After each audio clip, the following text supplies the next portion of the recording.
Your website is already ranking for keywords that could very quickly drive more traffic to your website, but most people don't realize this because they're looking in completely the wrong places. You might use Google Analytics, which shows traffic but not rankings, or a tool like SEMrush, which costs $150 a month but isn't actually that accurate. And so I'm going to show you a free method to find all the keywords you rank for and how you can actually exploit these to drive more traffic and sales to your website, which most people completely miss. This is Google Search Console, and it's a completely free tool from Google, and it's the best look you're going to get inside Google's search brain. You can get it for your website at search.google.com/search-console.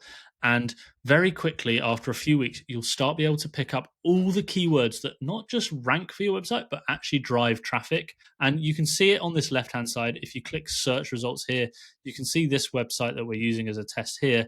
You can see that it generates 8,000 clicks and over 500,000 impressions for this website in search. But if you scroll down, you can see all the keywords that it ranks for, including how many clicks that this keyword actually drives, along with the impressions that show on Google. Now, you can go further as well, and you can filter this down by page and see how many clicks each page drives, and click into each page and see which keywords on that page drive clicks. Now you can see this data is way more detailed than a tool like SEMrush or Ahrefs, because these are keywords that you probably wouldn't ever find in their data set, because they're long tail keywords that have very, very different ways that people search. And whereas in SEMrush, the data might be limited, or Ahrefs, on Google Search Console, you can see literally every keyword down to, even if someone has searched it once or twice, that they've clicked onto your website, whether or not it feels like you're ranking for that keyword or not on other tools.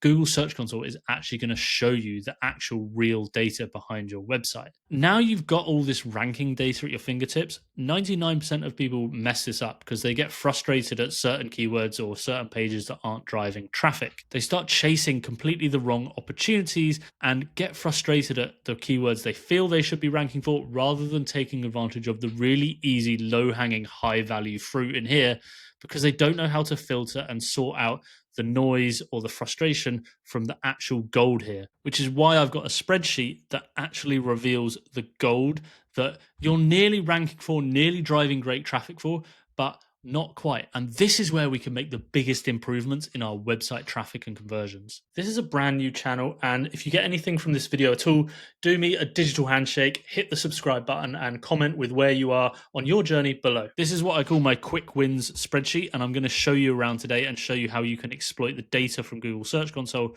to drive way more traffic for your website. So I've left a link for this in the description as well if you want to try it out for yourself.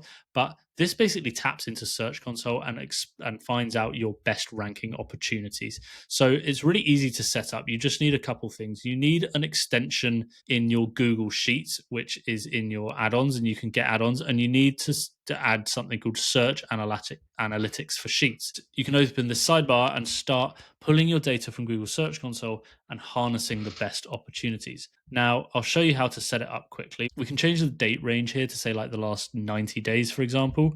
And then you've got the automated setup on the side here. So we need to group by query and page. So we can go into this group by section and select query and then select page. Now, the final thing we need to do is in results sheets, select raw data. So you can see results sheet here.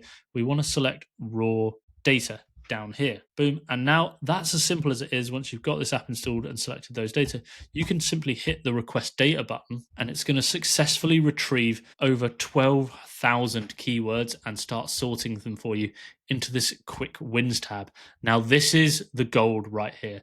This is our quick wins tab. And you can see here, it's actually sorting our keywords and finding out the best opportunities for us to rank for based on keywords that rank between position 5 and position 20 on average in Google Search Console. So in Google Search Console, if we go back here quickly, you can see actually the average position of a keyword, and you can see how high you rank on Google on average for search terms. Now, the ones in the top 3 are quite competitive. We do all right. The quick wins, the ones we are nearly there ranking for, nearly driving great traffic for, are always in position 5 to position 20. You can see a keyword here, for example, Penryn shops, for example, is getting 178 searches, but only 4 clicks. And that's because we're in position 8. We're lower down on page 1 in Google search. So we can actually improve this position by actually targeting these sorts of keywords better in our pages and our content. So this spreadsheet is basically just going to give you a list of keywords that you're nearly ranking for, but probably not targeting that well in your search terms. So for example, we've got this page here, caving in Cornwall. We're position 10.9, which is just off page 1. We're probably like 1 or 2 positions off page 1, which means we're not getting that many impressions because we're not being served onto page 1 of Google when people search. We've only ever got 1 click. Now, if we look at the content here, we can see that we're just off page 1 for caving in Cornwall. Caving is an activity, right? But this page is about the caves of Cornwall. It's about talking about different caves in this area. So we're not talking quite about the right subject. We need to be talking about the activity, not the sort of location or the tourist attraction, which is actually quite different things. But one thing very clear is we're nearly there with this piece of content, even though it doesn't quite have the right intent or the right serve our user quite right in search terms. People are actually looking for different things. So in this instance, it's very easy to pick the one of 2 paths we need to do when we spot this data. When we spot this keyword that we're like, oh, we're nearly ranking for that, we need to make decisions. We either need to say, 1, I need to write a whole new page of content, because if this page is almost accidentally ranking for this keyword, which kind of this is, because it's not the right intent, we need to write a whole page about caving in Cornwall, the activity, instead of trying to rely on this page. We could write a few hundred words and create a great page on this activity, internally link it between this page and other ones on our website, and we're going to stand a really great chance of ranking and picking up certainly top 10, probably getting really high up on page 1 and get really easy traffic, because we already know this is low-hanging fruit that we're almost ranking for. Now, the other option to go for is we are nearly talking about the content or the keyword or serving the user intent on the page, but we've kind of just missed the mark.